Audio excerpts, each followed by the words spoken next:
Good morning friends, मैं आज आप सबको एक ऐसी बीमारी के बारे में नॉलेज देने जा रही हूँ जो कि हर इंडियन लेडीज झेलती है। इस चीज को चुप रहती है, दूसरों से शेयर नहीं करती, यहाँ तक कि डॉक्टर के पास भी आने में झिझकती है। दोस्तों, उस बीमारी को कहते हैं हैवी पीरियड्स यानी कि मेनोरेजिया, यानी आपका जो पीरियड्स है वो नॉर्मल से ज्यादा आ रहा है। उसकी वजह से क्या होता है, आपको थकान महसूस होती है, खून की कमी होने की वजह से आपको थकान लगेगी, आप चिड़चिड़े हो जाओगे, आप अपने रोजमर्रा के काम भी नहीं आसानी से कर पाओगे और आपका बदन गिरा गिरा सा रहेगा और कई बार आपको फीवरिश सा भी महसूस होता है, हेडेक वगैरह भी होता रहता है कई बार।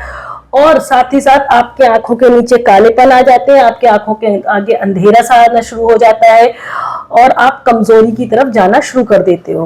तो दोस्तों, ये हमारी इंडियन लेडीज की खासियत है कि वो इस चीज को शेयर नहीं करती हैं, अकेले ही झेलती रहती हैं, फैमिली को भी देखेंगी प्लस हस्बैंड को भी देखेंगी और अगर वर्किंग है तो घर का काम और प्लस बाहर का वर्क भी करती रहती हैं।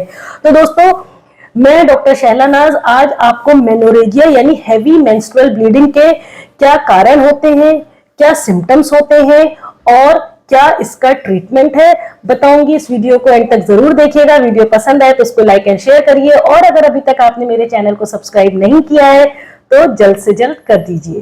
तो दोस्तों, हैवी पीरियड्स कब कहलाता है?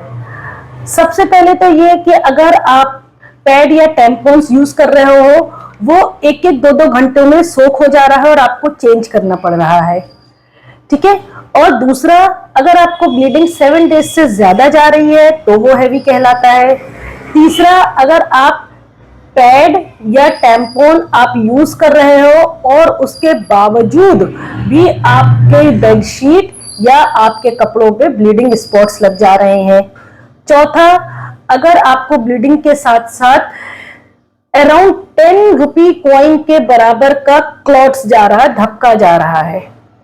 पांचवा, आपने दोनों चीजें आपको प्रोटेक्शन के लिए यूज करनी पड़ रही है साइमल्टेनियसली, मींस आपको पैड भी यूज करना पड़ रहा है और साथ ही साथ आप टैम्पॉन्स भी यूज कर रहे हो।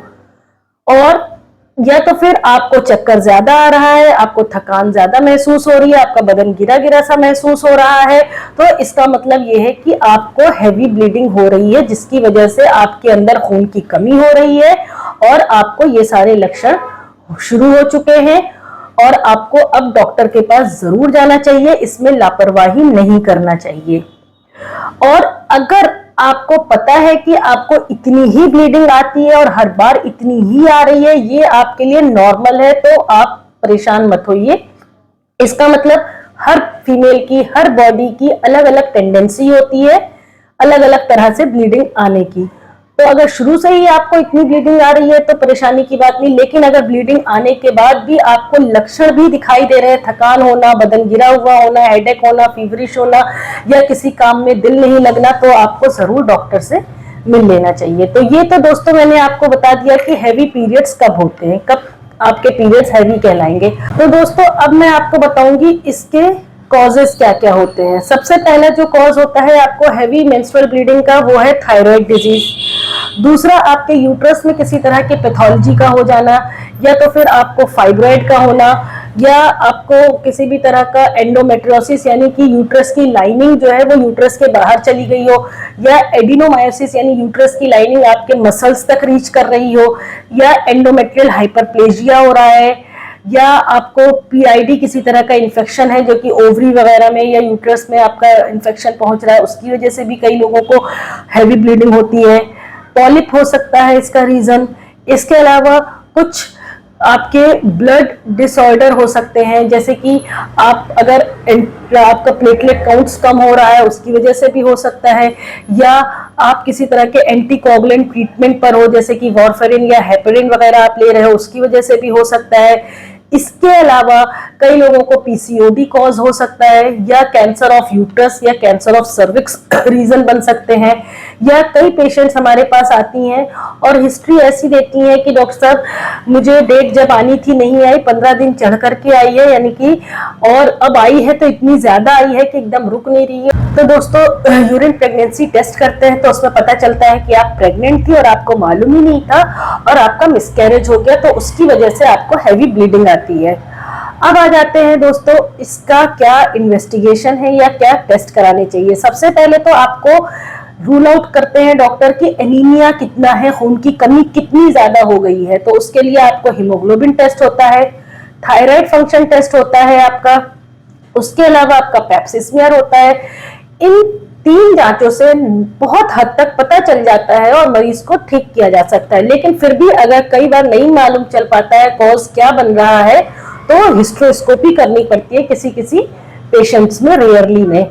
हिस्ट्रोस्कोपी दोस्तों कुछ नहीं होता, बस एक इंस्ट्रूमेंट होता है जो कि दूरबीन होती है, उसमें नीचे हम यूट्रस के रास्ते में उसको डाल करके लाइट के जरिए से लाइट डाल करके नीचे यूट्रस के स्टडी करते हैं, यूट्रस के सारे लाइनिंग्स को देखते हैं। अगर उसमें कुछ पैथोलॉजी या किसी तरह की बीमारी या प्रॉब्लम दिखाई देती है तो उसको साथ ही साथ हम बायोप्सी ले लेते हैं। इस तरह से हिस्ट्रोस्कोपी करके भी पता करा जा सकता है कि अंदर क्या परेशानी चल रही है। इसके अलावा दोस्तों बात करते हैं ट्रीटमेंट में।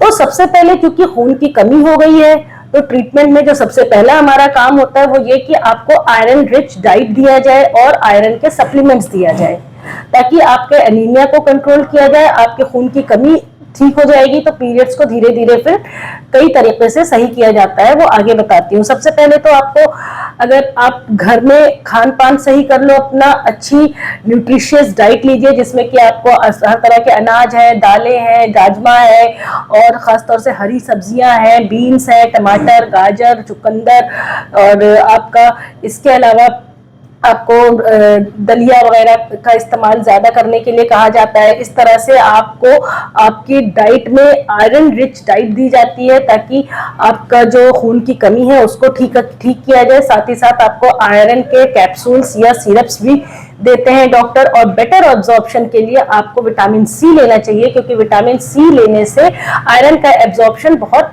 अच्छा होता है और बहुत फास्ट होता है। इसके अलावा दोस्तों ट्रीटमेंट पे आ जाए तो ट्रीटमेंट 2 तरह से होता है। एक होता है आपका कंजर्वेटिव मतलब दवाइयों के जरिए, दूसरा होता है सर्जिकल। तो मेडिकल ट्रीटमेंट जब हम करते हैं तो पहले हमारी कोशिश होती है कि हम आपको नॉन हार्मोनल मेडिसिन दें। तो दोस्तों इसमें आपको ट्रेनेक्सेमिक एसिड देते हैं, ये एक एंटी फाइब्रोनोलिटिक एजेंट होता है, यानी कि इसमें से एक तरह का सब्सटेंस या केमिकल रिलीज होता है जो कि क्लॉट बना देता है, यानी कि खून को जमा देता है, वहीं पर खून फिर आगे नहीं आता है। तो ट्रेनेक्सेमिक एसिड से काफी हद तक ब्लीडिंग को कंट्रोल किया जाता है, क्लॉट बन जाते हैं, धब्बे बन जाते हैं और फिर ब्लीडिंग स्टॉप हो जाती है। अगर अब बात करते हैं कि अगर हार्मोनल मेडिसिन पे आपको रखना पड़ता है कई बार, और साथ ही साथ आपको हार्मोनल मेडिसिन में आपका कई सारी मेडिसिन ऐसे होती हैं जो कि 21 डेज के लिए देनी पड़ती है और उसके बाद आपको ये 3 साइकिल्स रिपीटेडली देनी पड़ती है कई बार, या 6 साइकिल्स रिपीटेडली देनी पड़ती है। इससे करेक्ट हो जाता है। और अगर कई बार कई पेशेंट्स में देखा गया है कि मेरिना भी डालना पड़ता है, तो दोस्तों मेरिना एक तरह का आपका कॉपर टी की तरह का एक इंस्ट्रूमेंट होता है। कॉपर टी नहीं होता है बट एक टी शेप का इंस्ट्रूमेंट होता है जिसमें कि एक प्लास्टिक का इंस्ट्रूमेंट होता है, उसमें केमिकल यानी कि एक हार्मोन होता है जिसे कि हम लेवोनोर्जेस्ट्रॉल कहते हैं, वो आपके यूट्रस में इंसर्ट कर दिया जाता है 5 इयर्स तक। उसमें से ये जो लेवोनोर्जेस्ट्रॉल हार्मोन है वो रिलीज होता रहता है और इसका काम होता है कि ये आपके जो एंडोमेट्रियल थिकनेस यानी कि एंडोमेट्रियल की लाइनिंग थिक हो गई थी उसको पतली करता है और सर्वाइकल म्यूकस को थिक करता है ताकि वहां से ब्लीडिंग नहीं आए, ब्लीडिंग को स्टॉप करने में हेल्पफुल होता है। तो मेरिना इंसर्ट करते हैं, इससे कई पेशेंट्स को फायदा हो जाता है। ये 5 इयर्स के लिए होता है, 5 इयर्स के बाद इसको हम निकाल देते हैं। तो दोस्तों ये तो हो गया आपका ट्रीटमेंट जो कि कंजर्वेटिव है। कई पेशेंट में अगर नहीं सही हो पाता है इस तरह से, तो रूल आउट होते हैं कि भाई पॉलिप बड़ा है या फाइब्रॉइड कितना बड़ा साइज का है, तो सर्जिकल हम ट्रीटमेंट करना पड़ता है हमें। तो सर्जिकल में या तो फिर लेप्रोस्कोपिक हम पॉलीपेक्टमी करते हैं या मायोमेक्टमी करते हैं, अगर छोटा फाइब्रॉइड है या फाइब्रॉइड आपके अंदर की तरफ है, बच्चेदानी के अंदर की तरफ है। तो चूंकि फैमिली पेशेंट की कंप्लीट नहीं है, तो हमको उसे बचाते हुए लेप्रोस्कोपिकली पॉलीपेक्टमी या लेप्रोस्कोपिकली आपको मायोमेक्टमी करनी पड़ती है। दूसरी चीज है, अगर बड़ा फाइब्रॉइड है, लार्ज फाइब्रॉइड है और फैमिली कंप्लीट नहीं है पेशेंट की, मतलब बच्चे अभी उनके नहीं हुए हैं, तो ऐसे कंडीशन में दोस्तों हमें कई बार मायोमेक्टमी करते हैं, जिसमें कि हम सिर्फ फाइब्रॉइड को निकाल देते हैं और यूट्रस को हेल्दी फॉर्म में छोड़ देते हैं। इसके अलावा कई पेशेंट्स में कई बार देखते हैं कि बच्चेदानी की परत कितनी है, यानी कि यूट्रस की एंडोमेट्रियल लाइनिंग को, थिकनेस को देखते हैं, तो कई बार हमें उसकी थिकनेस को कम करने के लिए जो प्रोसेस करते हैं उसे हम एंडोमेट्रियल एब्लेशन कहते हैं। यूट्रस की जो ब्लड सप्लाई जा रही है उसकी आर्टरी को रोक देते हैं ताकि वहां से ब्लीडिंग आना फिर कम हो जाए। तो इस प्रोसेस को दोस्तों हम कहते हैं यूट्राइन आर्टरी एम्बोलाइजेशन। इसके अलावा कई कंडीशन में अगर फैमिली पूरी है और पेशेंट को तकलीफ ज्यादा हो रही है और ब्लीडिंग ज्यादा जा रही है, उसकी वजह से उसके लाइफ थ्रेट में आ गई है, तो हमें कई बार हिस्टेक्टमी भी करनी पड़ती है, जो कि 3 तरह से हो सकता है। आजकल लेप्रोस्कोपिकली भी करते हैं, अगर टीवीएस करते हैं यानी ट्रांसवेजाइनल यानी नॉर्मल डिलीवरी की तरह नीचे से निकाल देते हैं तो उसे वेजाइनल कहते हैं, और अगर एब्डोमिनल करते हैं तो उसे हम ट्रांस एब्डोमिनल हिस्टेक्टमी कहलाता है, TAH। तो दोस्तों इस तरह से हम चूज करते हैं कि किस पेशेंट के लिए हमें कौन सा ट्रीटमेंट ज्यादा बेहतर है और पेशेंट के लिए भी फेवरेबल है।